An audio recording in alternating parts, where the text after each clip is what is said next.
તો નર્મદામાંથી પાણી છોડાતા ડેમની જળસપાટીમાં પણ વધારો જોવા મળ્યો છે। ડેમમાંથી પાણી છોડાતા નર્મદા નદીની જળસપાટીમાં વધારો થયો। ચાંદોદ ખાતે નર્મદા નદીની જળસપાટીમાં વધારો થયો છે। સિઝનમાં પ્રથમ વખત ચાંદોદ ખાતે નર્મદા નદી બે કાંઠે વહેતી હોય તે પ્રકારના દ્રશ્યો સામે આવ્યા છે। તો ડેમમાંથી પાણી છોડાતા નર્મદા નદીની જળસપાટી વધી। આસપાસના જે ગામો છે ત્યાં પણ એલર્ટ કરવામાં આવ્યા। ચાંદોદ ખાતે નર્મદા નદીની જળસપાટીમાં વધારો થયો છે। સિઝનમાં પ્રથમ વખત ચાંદોદ ખાતે નર્મદા નદી હાલ અત્યારે બે કાંઠે વહી રહી છે।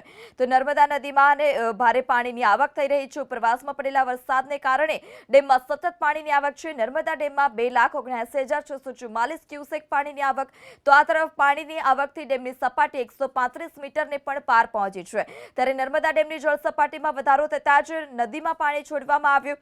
ચાંદોદ ખાતે નર્મદા નદીની જળસપાટીમાં વધારો થયો છે। સિઝનમાં પ્રથમ વખત ચાંદોદ ખાતે નર્મદા નદી બે કાંઠે વહી રહી છે। તો ડેમ આસપાસના વિસ્તારોને પણ એલર્ટ કરવામાં આવ્યા। અનેક ગામોને એલર્ટ કરવામાં આવ્યા છે। ચાંદોદ ખાતેની નર્મદા નદીની જળસપાટીમાં પણ વધારો થયો।